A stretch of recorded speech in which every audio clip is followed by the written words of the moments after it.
Today, we've got a Devil's Cut episode from Ukraine, where the Ukrainians have just pulled off a remarkable drone attack deep inside Russian territory. I'm Amy McGrath with my co-host Denver Riggleman. This is Truth in the Barrel, a different kind of whiskey rebellion.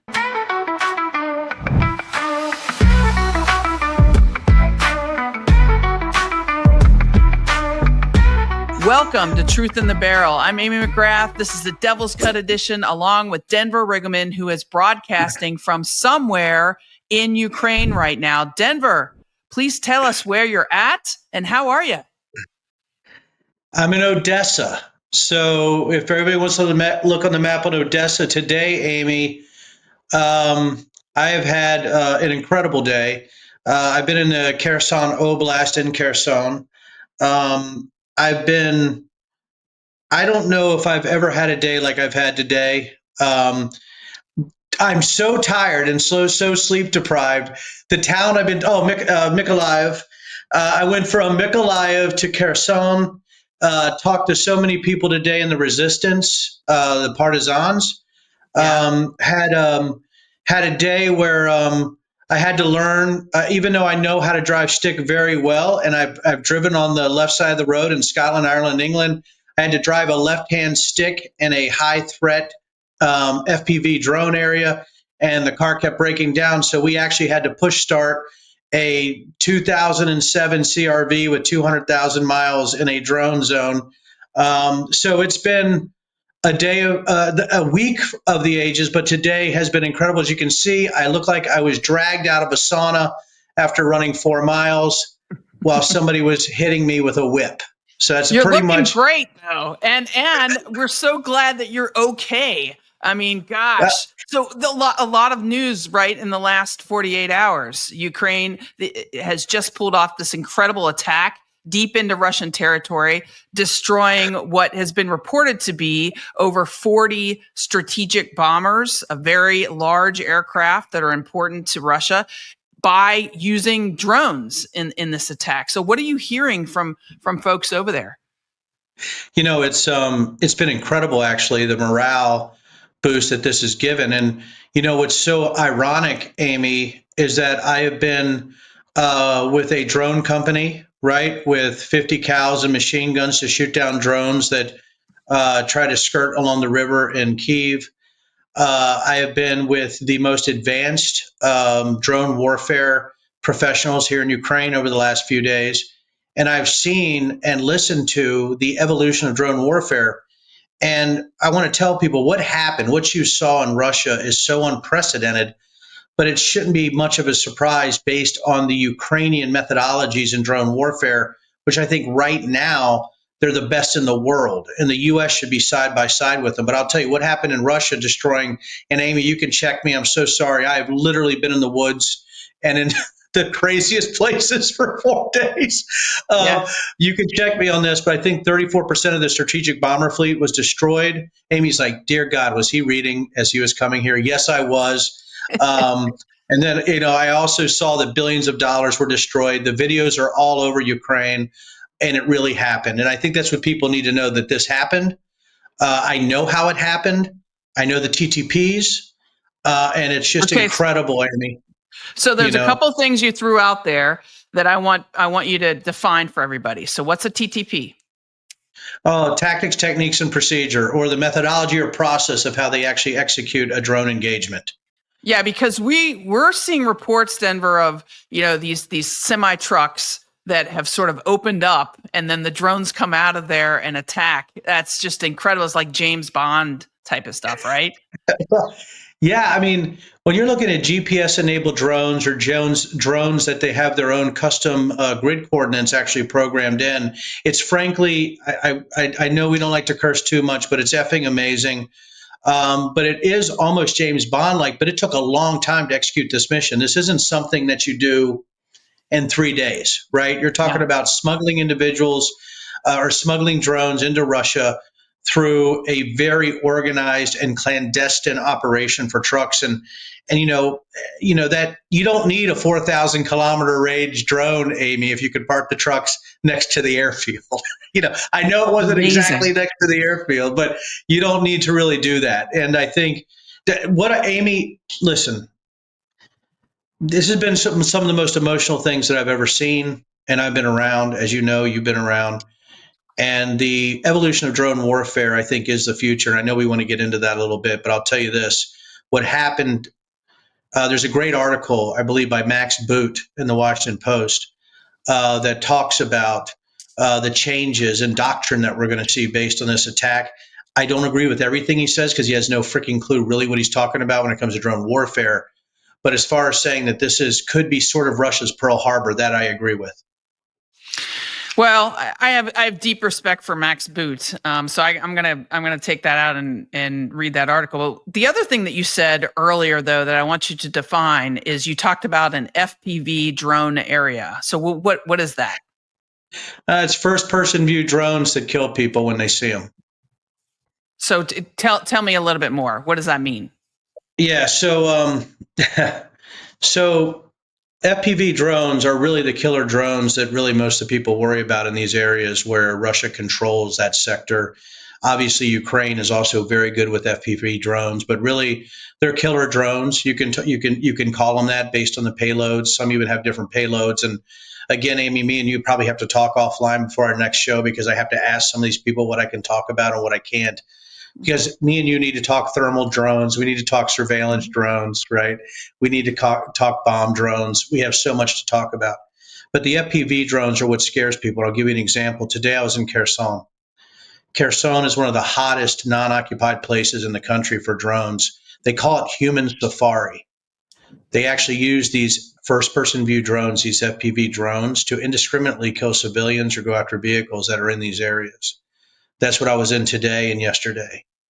If people look at Kherson, there's a river that goes through it. The closer you get to the river, you're more to what they call the left bank. The left bank still has a bunch of Russian occupied on that other side, or it's very, very hot. The right bank is a part of Kherson that's been liberated. I think it was November 11th of 2022. So what happens is that about 70% of the population have left Kherson. But today at 4 p.m., I sent a picture to Doug, our producer, and that picture was me in Kherson Square at around 4 p.m., which is the time they say to get the hell out of there.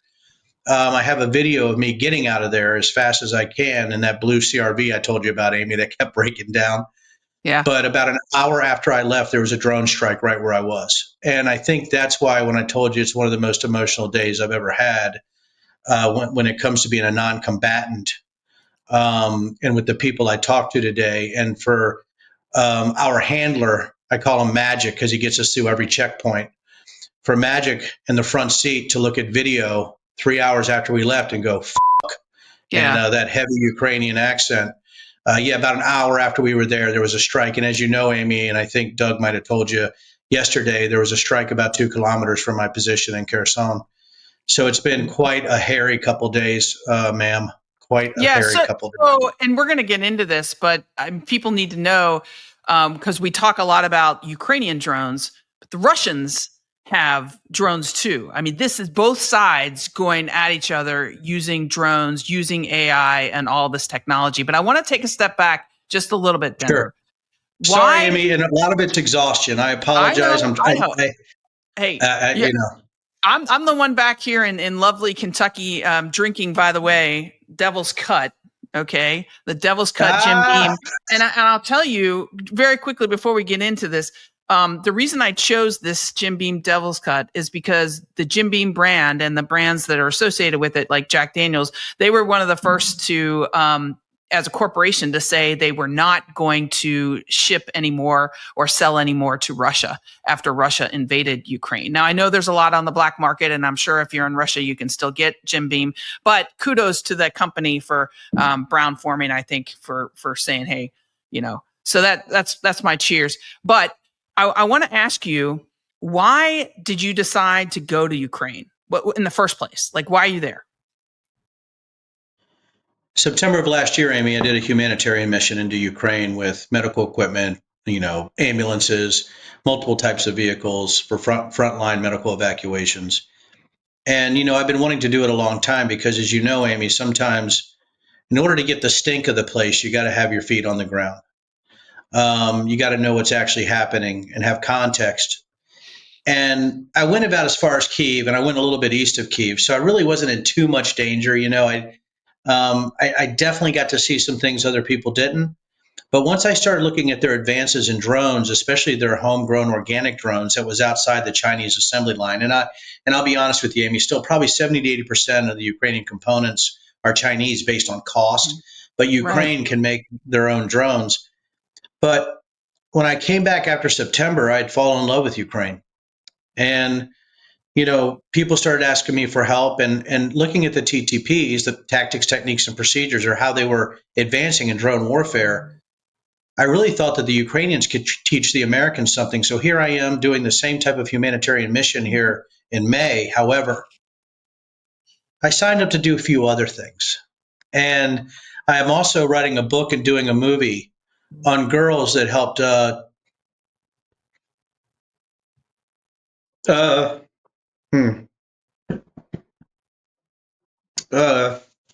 girls that really helped the resistance out here. And so in order to know what they're doing, I had to go see them. And they're still living in Kherson. They're still living in Kherson, and still there with their dad. And and also I got to see other individuals in the resistance, young teenagers, mostly girls that we've talked to, but also some of the most incredible people that were held in captivity by the Russians. I met Sean Pinner out here, who wrote "Live, Fight, Survive." Talked to Sean, now a good friend of mine. You know how it goes, Amy. So what I wanted to do is not only do humanitarian stuff, but I wanted to make sure that the girls that I'm writing about and the people I'm writing about know I'm not afraid to go where they live. And yeah. So I just read in the last couple of days, Denver, about the number of women who are on the front lines in Ukraine. 60,000 in the Ukrainian armed forces, 20,000 women on the front lines. And you're talking about girls, but what ages are we talking about here? They started as young as 9, and up to about 18 when they were in Kherson. And I don't know why. I was happy and smiling and go lucky, right, when I was there, Amy. But it, you know how it affects you after the fact, usually, right? And the stories you hear are pretty, awful, right? The girls, I can't say their names right now, Amy. We'll talk about that later. But they've been attacked 3 times. You want to hear the round robin of being attacked? A mine thrown at their van. They've been hit by artillery and by an FPV drone 3 times. Pretty amazing. And that's all between, I think, September of 22 through November of 24.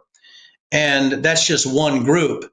So when you're looking at the women here, I also talked to resistance, older ladies, even up to Babushkas and Kherson. And what they pulled off is nothing sort of extraordinary. It's this massive asymmetric intelligence, this human mesh network that combines, right, their love of Ukraine, their hatred of the Russians, and their unique use of encrypted chat channels. They have created a whole new type of intelligence networking to actually use low tech in a very high tech environment, and then to execute high tech weapons back against the Russians using low tech intelligence. I've never seen quite anything like it, and I think we can learn so much from them, Amy. You got, I got 3 daughters, I got 3 granddaughters. You know how I am, Amy, and I think the all of the girls and women that I have interviewed, and the men with them, and the things that they have done, especially those who are POWs, has created this almost this vortex of a story where we can actually go in and see exactly what happened to those who were dragged to the basement, which is the Russian interrogation rooms and things like that. And it's just been one of these 3 or 4 days. It's taken my breath away, honestly. Yeah, and I think it's a really good reminder, Denver, that, in all this talk of technology and AI and all of the things that we're going to talk about with drones, for example, combat and war is human. There's such a human element to this that technology can't replace. It's not going to replace it, and it's actually getting more personal in Ukraine. Would you agree with that? Absolutely. Today, Amy, down in Kherson, there's a road. We went to a cafe, and it's hard to explain. I can't wait to show you. I could not upload all the videos to Doug based on connectivity, as you can imagine. But we went down in Kherson, and there was nobody on the road. One car. Every car is parked under trees because of the FPV drones. So you camouflage your parking. I don't know if you know this. There's no lights in Kherson. They took them all down because you never want to stop once you hit the town. So if you think about the flow of traffic, it's pretty insane. Even if there's only 7 or 8 cars, they are whipping around, especially as it gets closer to 4 p.m., which seems to be the witching hour in Kherson. Yeah. So we park under the trees next to a theater. There's nobody. It's quiet. There's 2 people walking, 1 person down the street, maybe 2 cars parked in a 3-block area. Think about the desertion of a town and an oblast that had 300,000 people and has lost 70% of their population. Mm-hmm. So we go around the corner, and Amy, there's a whole group of people under concealment netting, camo, drinking coffee, smoking cigs, right? And I go down to theater and do just an incredible interview on this beautiful lady who the occupation came in just days after she had her child, and what she had to do to survive. And there's still life there. The human cost is extraordinary. And I think it's radicalized me to the ordinary. It's radicalized me to facts and faith and the ability to look at things for they really are. And really, the only way to do that for me was to look them in the eye and on the ground and say, if I'm going to write about you, if I'm going to support you, I got to be with you. And that's my responsibility. And yeah, I did not know how far I was going, Amy. So these places, like, I was a little surprised myself. I got a little sideways. When you get lost, don't go east. I mean, you pull up, and people who are listening should really pull up a map and see, and we'll send one in the show link from the Institute of Study of War as to where things stand as of June 1st in Ukraine, and you can see where Denver is, and you can see where the front lines are, and just we talk about this being a drone war at the moment, and that small drones are the most important weapon going on. And I'm going to have you, assess that, whether you agree or disagree.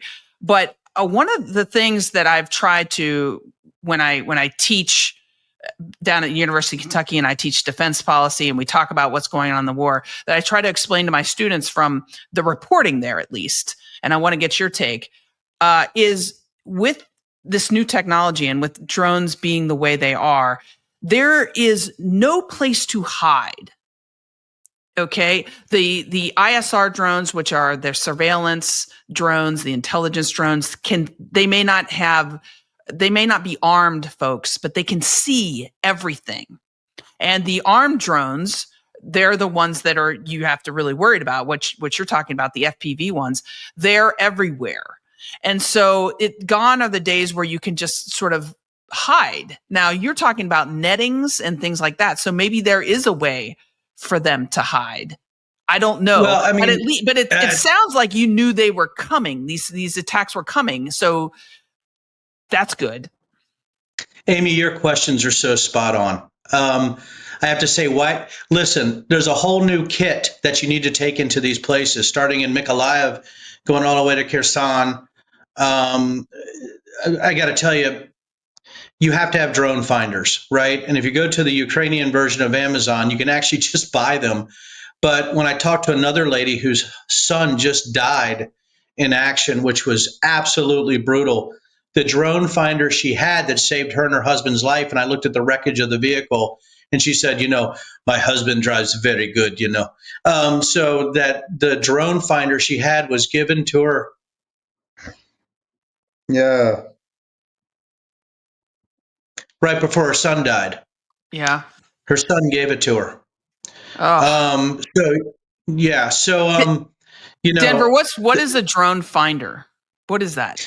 Drone Finder looks at the actually has the ability to actually cast out and look at the frequencies of the drones to see the drones when they get close. Now, so everybody has that kit. So when I say, for instance, I was at a cafe in Kherson and we're talking, right? Well, first of all the cafes have camouflage netting. FPV drones are mostly, even though they fly on a frequency, they're mostly optical drones. Okay, so that's why you have so many people. That's why cars don't stop. That's why they speed.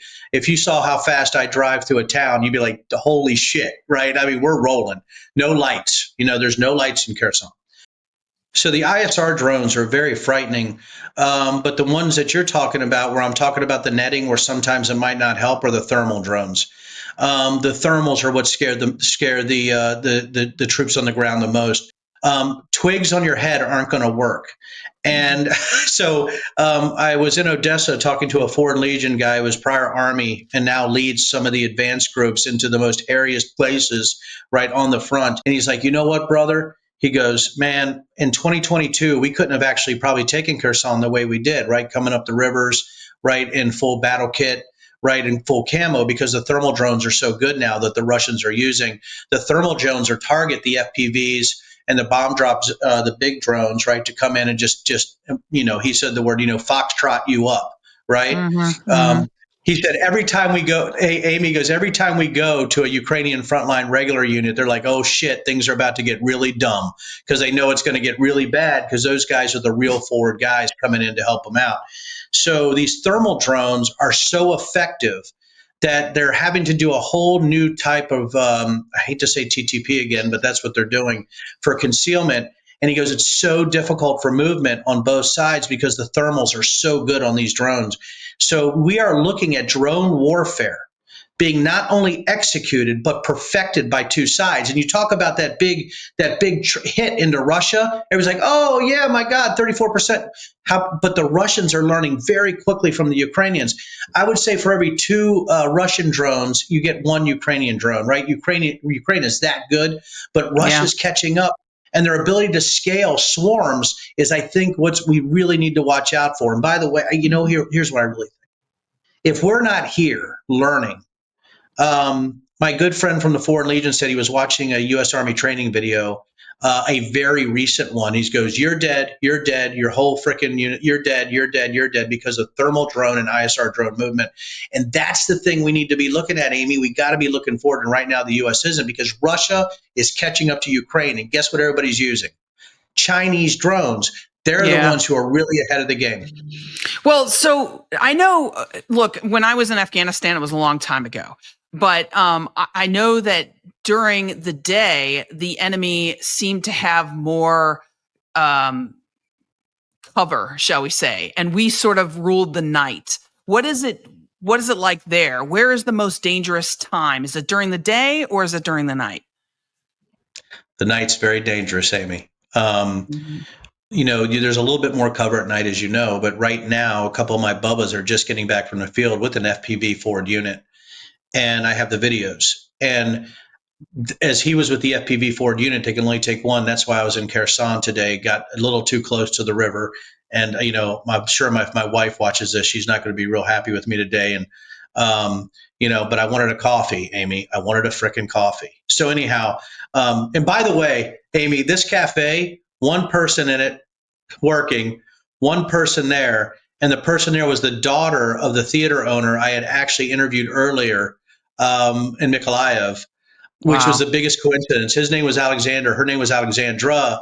And we sat down and she goes, why weren't you at the theater? I'm like, well, I interviewed this incredible director who was taken by the Russians. She goes, oh, that's my dad.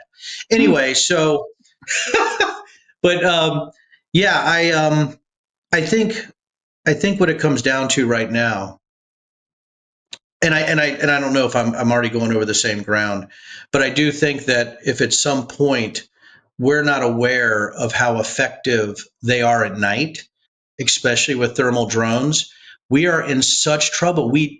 Right now, the U.S., if we went into battle with as advanced tactics as the Ukrainians and the Russians have in drone warfare, I actually had my friend from the Foreign Legion say this. He goes, Bubba, he goes, we ain't going to beat China. He goes, Yeah. if we're going conventional, with their advanced tactics in drone warfare and their ability to scale at a way that we cannot, we're not going to win.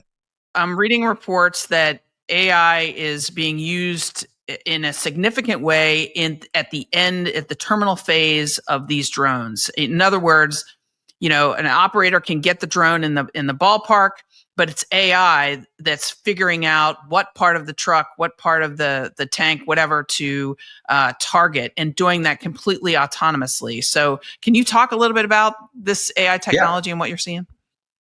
First of all, yes, Amy, you have great information. Number one. Number two, it's actually from start to finish. It's almost to the point and where I believe, I'm not going to say exactly right now, but I believe that AI can be used as a mission planning tool where they can swarm more and more drones in a way where it's not just the terminal phase, but it's also the situational awareness phase of the entire battle space, which is actually helping targeting not only for specific drones, but also to ballistic missiles and also to specific troop movements. Think about what I just said. So then the question I asked, I said, where are we going? I said, so what's your limit, right? So, are you talking 100 drones? Are you talking 200 drones? He goes, well, Denver, you're in it. You're in AI. Well, yeah, I am. He goes, it's resources, isn't it? Ah, you're right. It's resources. And what he was saying is resources can actually push it not to unlimited, but to a point where it looks like there's unlimited drones in the sky. And imagine this, and we had this discussion. Imagine 3,000 drones linked in an AI mesh network. And that's where Ukraine wants to go. That's where Russia's trying to go. And the people enabling that, I know we have great drone technology, and I know we have swarm technology in works. I even know some of the companies. But I'm telling people right now, Terminator, it's not the robots that you needed to be afraid of in Terminator. It was the airborne assets in Terminator. The ones that can see everything. That's why I think in the next 10 years, I think you're going to see more and more standoff drone warfare where it's drone on drone until they can actually get to the soft pudgies, And it sounds like both sides are getting their drones, at least the parts, from China, right? Many. What we're seeing, though, is that repairs are happening now. They're getting so good that they can repair with components from France, from China, from any country. They can get the specific wiring. If you look at how good Russia and China is in the field now, they can do those repairs in real time, probably by scrounging at times some of the wiring and the components that they need. And that's what, I've seen, with some of this. So yes, most of the stuff is coming from China, but now that Ukraine is going organic, think about the rise in AI chips from NVIDIA or AMD. Think about Chinese chips, right? And Chinese stuff like DeepSeek and other things that they're using for AI. And people are like, well, Denver, you're getting a little far-fetched, right? No, I'm not. Because as an automation layer, AI is incredibly effective.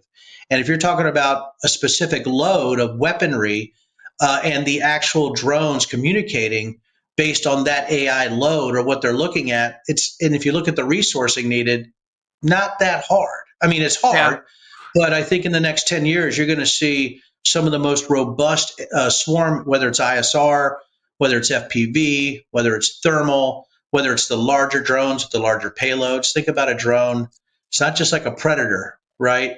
With a Hellfire, and there's 500 pounders, but you're talking about 400 drones that are swarmed with 15 kilogram payloads. Right. I mean, it's a different way of attacking that we haven't seen before. And so we started out this conversation talking a little bit about the attack deep into Russia and what that did to what that has done to the morale of the people in Ukraine. And we know where the United States is kind of right now because we have this president who hasn't really been supportive of Ukraine or Ukrainians. And I want to ask you, what do the Ukrainians need from the United States at the moment? Material, money. Yeah, I mean, I talked to the Ukrainians at length, and as you know, Amy, there's different opinions, right, on this, even with Ukrainians, but many are saying, listen, we just need an America that we know that has our back, right? It's almost like they need material. They want to make sure that America can finance a lot of this war with them. If the EU has done some great things. Poland has been spectacular. But I'm a little worried about the election in Poland. But I know that's another devil's cut, or another day, because I was tracking that yesterday also, or the day before. But they need money, right? If so a drone operator told me today, very, very effective drone operator. If we had a 1-to-1 drone equivalency with Russia, we'd have already won. Right. It's numbers. They're that much better tactically. However, Russia scales more. So it seems like, if there's 5,000 drones and an AOR for Russia, Ukraine's going to have 2,500. Right. Ukraine just can't keep up. They're very, very adaptable. They're very, very fast at what they do. But Russia has a better wartime supply chain, or a way to actually scale their weaponry a bit better than Ukraine right now. Right. Do the Ukrainians see Americans differently now because we elected this president and he's not super supportive? A little bit. Now, the Americans that are here, especially humanitarian like we're doing, and people need to remember that I'm not a congressman anymore, a military member, right? I'm here under my own volition, helping with humanitarian supplies. And the discussions we've had is, we love the Americans. We know you all aren't Trump, but, they're like, but we really can't rely on you right now, can we? Boy. I know that's a simple statement, but we know it. We know it. We know it. And they said, if America would just come in and give us what we need, right? Stand with us, stand beside us. Because right now, the Ukrainians can teach us more than we can teach them about the type of warfare. They are creating this new dynamic way of drone warfare in this environment. Things that, Amy, I wish you would come next time. I know it's difficult, but I think when you see some of the dynamic processes they're using, what I got to see with their kit, their drone kit, the different payloads, the different sizes of drones, the fact that they can organically make their own, even though it's more expensive using their parts than China, because they have to build them. If America would come in right now, my guess is, if we had a real president and a real national command authority that understood the situation of what America can learn, and right now what we could do to Putin's Russia, I think a real president, a real American would already be here, making sure that they had the proper equipment and proper resourcing. Yeah. And, Trump has said recently, Putin's gone crazy in his remarks. And of course, I don't believe really anything Trump says, but the reality is Putin hasn't gone crazy. He's always been a cold-blooded killer. He's always been somebody who tortured POWs and, stealing children, killing civilians. And from my view here back in the United States, I don't see an end to this war anytime soon, because the Ukrainians care so much about their country, and they know that Vladimir Putin cannot be trusted. And so my question to you is, do the Ukrainians that you talk to out there, do they feel like, hey, there's a ceasefire coming right around the corner, or we're going to get to a sustainable peace soon? I mean, what are they saying? What are they thinking? So I had 4 Ukrainians last night till about 1 a.m. I thought I could sleep in a little bit, but an air raid siren went off in Mykolaiv at around 3:30 in the morning. And I'll tell you, Amy, I think I'm a pretty badass person sometime, but actually after being in Kherson and then an air raid siren going off and it's 4 o'clock in the morning, I thought I was okay. I didn't sleep as well. It was weird, even though I knew we were cool. It was, but we had talked to 1:30 in the morning. I went and bought all of them some Ukrainian cognac and vodka.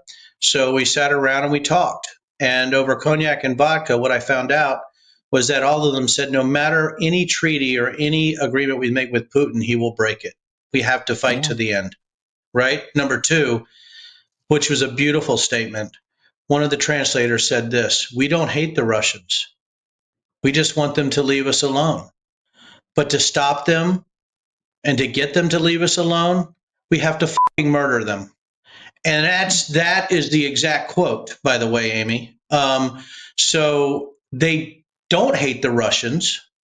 Yeah. Many that I talk to don't. And by the way, I don't know if people know this. Do you know that so many that I talk to has family in Russia that now they don't talk? Mm. The families in Russia, the cousins are like, you picked the wrong side. You need to be with Mother Russia. And I've talked to so many people like that, and they are devastated. The families are separated, and I think that's something in the war that's been underreported is a separation of Mhm. Ukrainian and Russian families. Yeah, and we don't have here in the United States any memory of being invaded by a neighbor the way, I mean, Pearl Harbor doesn't count. Okay, that we don't have that memory in the same way. We don't have a memory of mass persecution or oppression or extermination the way that the Ukrainians have. And so it's fascinating to me to think about how they're living their lives every day and in the midst of this literal existential threat to their families, to their homes, to their way of life. I just don't know how are they doing it.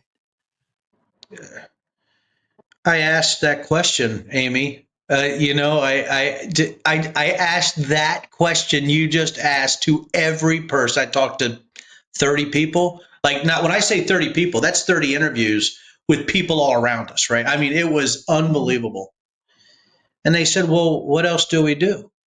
I Mm. talked to a guy who was actually smuggling mines from the Russian through the Russian to Ukrainian lines, right? Incredible individual. And I said, why do you do it? He goes, why wouldn't I? I'm Ukrainian. This is what we do. We have to do it. I said, but aren't you worried about life and limb?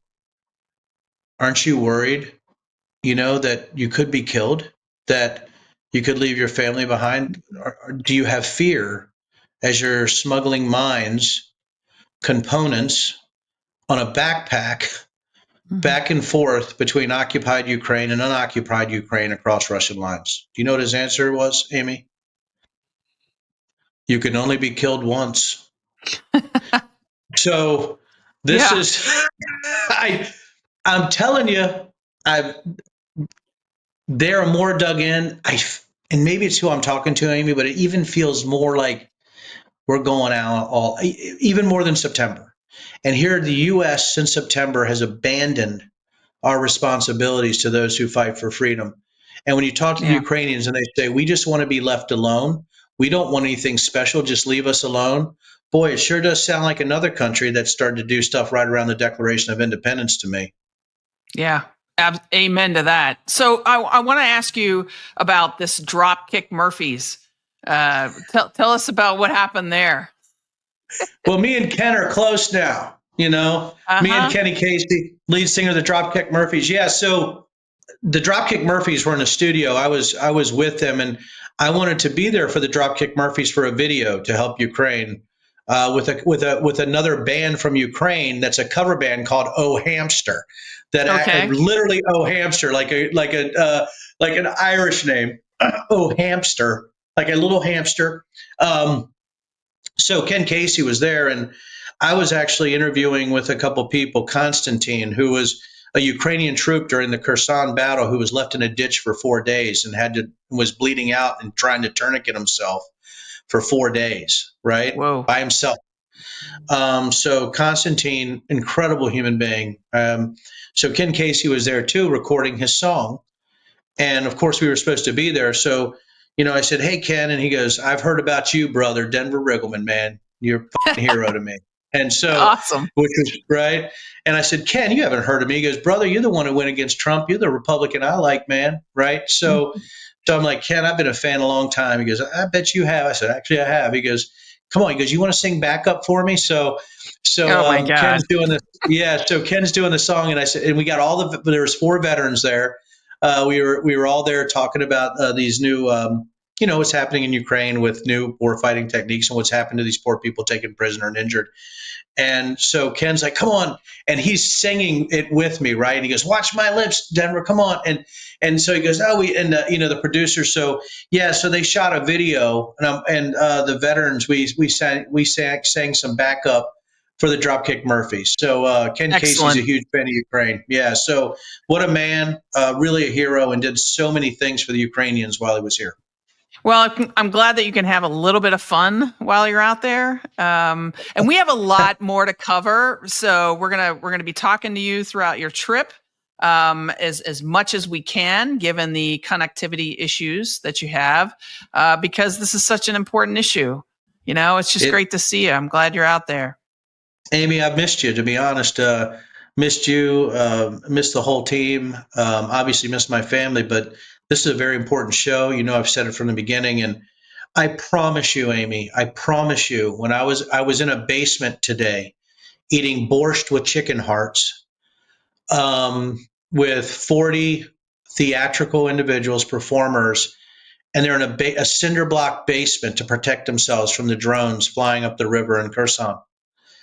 And I'm sitting there eating borscht with them, and they didn't really know who I was. And one of the directors came over and she started to take videos with me. And I said, no.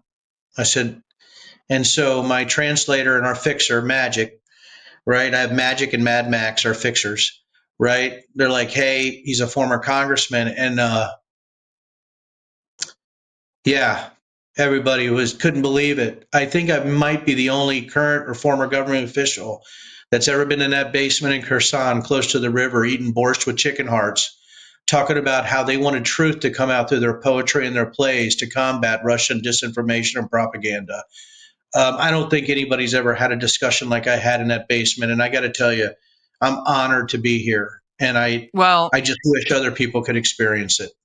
your experience out there and sharing it with us and sharing it with the world is so important. And if there's one thing that I could say to people listening, is that we Americans cannot forget about what is happening in Ukraine. We cannot forget about our partners, the people who are fighting against oppression and fighting for their lives right now. So thank you for sharing, and thanks for being with us. Amy, thank you for being patient with me today. And Amy, I think everybody should know that I'm doing this on a burner phone. so I just find it amazing that you were so patient to wait for me. And nothing but love from Ukraine. And can't wait to see you guys back in the States. Well, be safe out there, Denver, and we'll see you on the next episode. And remember, if everybody wants to frickin' learn about Ukraine, you better subscribe to Truth in the Barrel. You better download us on all your favorite podcasts, and you better follow us on our socials, or you're a loser. We got a lot more to come.